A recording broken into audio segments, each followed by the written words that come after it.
Hello everyone, welcome back to my channel. আশা করি তোমরা সবাই অনেক বেশি ভালো আছো, আমিও ভালো আছি। ফুচকার দিনে, বৃষ্টির দিনে ফুচকা খেতে কতই না শান্তি। আর আমি ওই দিন ঘুরতে ঘুরতে বৃষ্টির কারণে ফুচকার দোকানে যেয়ে বসেছিলাম। পরে বললাম, মামা আমাকে 1 প্লেট ফুচকা দেন। যেহেতু আমি ফুচকার দোকানে বসে আছি এই বৃষ্টির এই ওয়েদারে, আর আমি ফুচকা খাবো না, এটা কি হয়? তো মামা এই যে এক এক করে সব কিছু দিয়ে বানাচ্ছে। তো আমার কাছে খুব ভালোই লাগতেছিল, কিন্তু ঝালটা কম ছিল।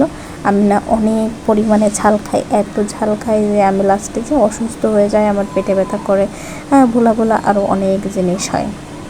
কিন্তু তারপরে আমার ঝাল খেলে না মাথাটা কেমন যেন একটু ক্লিয়ার মনে হয়, একটু টেনশন কমে, মনে হয় ঝালের প্রায় টেনশন চলে যায়, এমন কোনো কিছু।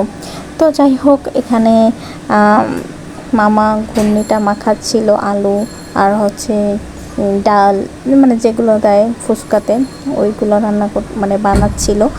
আর এটা হচ্ছে আমাদের বাসার সামনে মেইন রোডেতে এই মামাটা বসে, প্রত্যেক দিনই বসে। এর আগে একদিন খেয়েছিলাম আর আজকে খেলাম। তো দেখো, এখনও বাহিরে বৃষ্টি হচ্ছে, আর আমি একটা কর্নারে একটু দাঁড়িয়েছিলাম, মামার পাশে একটু জায়গা ছিল, সেই জায়গাতে দাঁড়িয়ে ফুচকাগুলো খেয়ে নিলাম। আর সেখান থেকে আমি ওই দিন হচ্ছে আমি ডক্টর দেখাতে গেছিলাম মেডিসিন নেওয়ার জন্য, লাজ্জা ফার্মে চলে আসলাম। সেখান থেকে বাসায় চলে আসলাম। বাসায় এসে একটু বসে নিলাম, কারণ বৃষ্টিতে ভিজে গেছি যেহেতু, তার জন্য একটু ঠান্ডা তো হওয়া লাগবে, এই আর কি। তো আমাকে কেমন লাগছে সেটা তোমরা সবাই অবশ্যই জানিও। সরি, এই ক্লিপটা আমাদের হসপিটালের ক্লিপ ছিল, আমি সেটা অ্যাড করে ফেলছিলাম।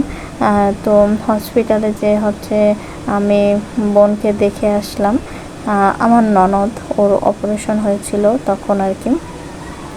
তো নিজে অসুস্থ, তারপরে একটু দেখতে যাইতে হয়। একটা মানুষের যতটা দায়িত্ব কর্তব্য ততটা করা উচিত।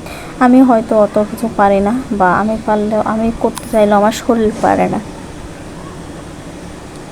আর ইদানিং আমি ভয়েস খুব আস্তে আস্তে দিই, কারণ আমার বাসায় অনেক লোকজন আছে, এরা আবার কি ভাববে না ভাববে, এই জন্য খুব আস্তে আস্তে ভয়েস দিচ্ছি।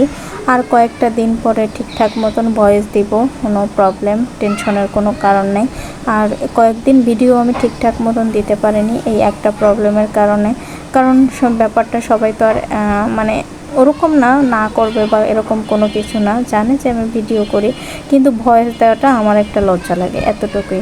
ভাবি যে কি বলতে কি বলে, আবার কি শোনা লাগে, এই আর কি।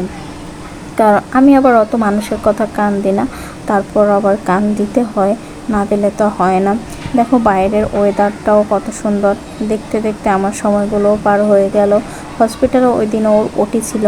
যাই হোক, আজকের ভিডিওটা এই পর্যন্ত থাকবে। ভালো লাগলে অবশ্যই লাইক করো, কমেন্টস করো, শেয়ার করো, আর আমার ইউটিউব চ্যানেলটা সাবস্ক্রাইব করে দিও। বাই বাই, দেখা হবে নেক্সট একটা ভিডিওতে।